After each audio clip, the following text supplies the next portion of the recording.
Welcome to మెగా9 TV. నేను మీరాని. తెలంగాణలో 2023లో జరిగిన అసెంబ్లీ ఎన్నికల్లో కాంగ్రెస్ పార్టీ విజయం సాధించి ప్రభుత్వాన్ని ఏర్పాటు చేసింది. అధికారంలోకి వచ్చి రాగానే ఎన్నికల హామీల్లో భాగంగా మహాలక్ష్మి ఉచిత బస్సు ప్రయాణ పథకాన్ని అత్యంత ప్రతిష్టాత్మకంగా ప్రారంభించింది. ఈ పథకం ద్వారా రాష్ట్రంలోని బాలికలు, మహిళలు మరియు ట్రాన్స్జెండర్లు తెలంగాణ వ్యాప్తంగా Palle Velugu express, metro express మరియు సిటీ ఆర్డినరీ బస్సుల్లో ఉచితంగా ప్రయాణించే సదుపాయాన్ని ప్రభుత్వం కల్పించింది. మహిళల ఆర్థిక స్వావలంబన, రవాణా సౌకర్యాన్ని మెరుగుపరచడమే లక్ష్యంగా ఈ పథకం సాగుతోంది.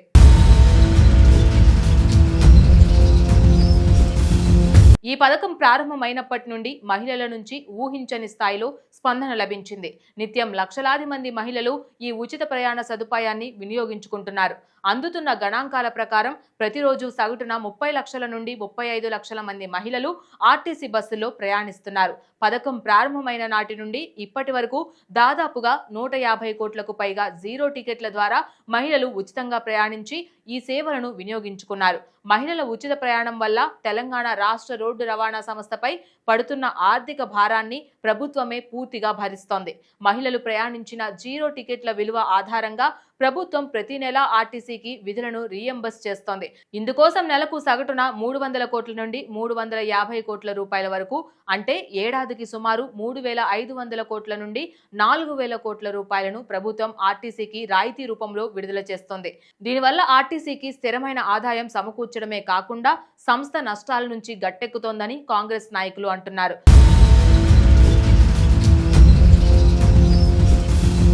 ఈ నేపథ్యంలోనే తెలంగాణ సర్కార్ మరొక కీలక నిర్ణయం తీసుకోబోతుందని తెలుస్తోంది. ఈ విద్యా సంవత్సరం నుంచి విద్యార్థులకు కూడా ఉచిత బస్సు సౌకర్యాన్ని అందుబాటులోకి తెచ్చేందుకు ప్రణాళికలు సిద్ధం చేస్తున్నట్లు సమాచారం.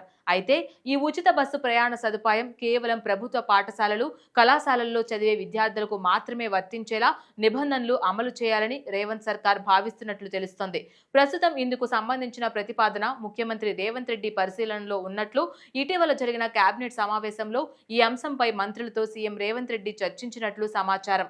ప్రభుత్వ పాఠశాలల్లో, కళాశాలల్లో చదివే విద్యార్థులకు నాణ్యమైన విద్యా బోధనతో పాటు మధ్యాహ్న భోజనాన్ని అందిస్తున్న విషయం తెలిసిందే. అయితే ఈ విద్యా సంవత్సరం నుంచి బ్రేక్ఫాస్ట్ పథకాన్ని కూడా ప్రభుత్వం అమలు చేయనుంది.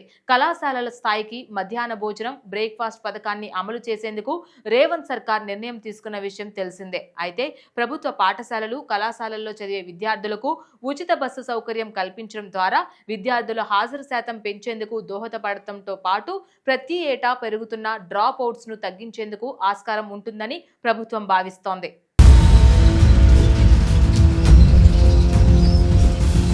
తెలంగాణలోని కాంగ్రెస్ సర్కార్ ఎన్నికల సమయంలో ఇచ్చిన హామీలను ఒక్కొక్కటిగా అమలు చేసుకుంటూ ముందుకు వెళ్తోంది.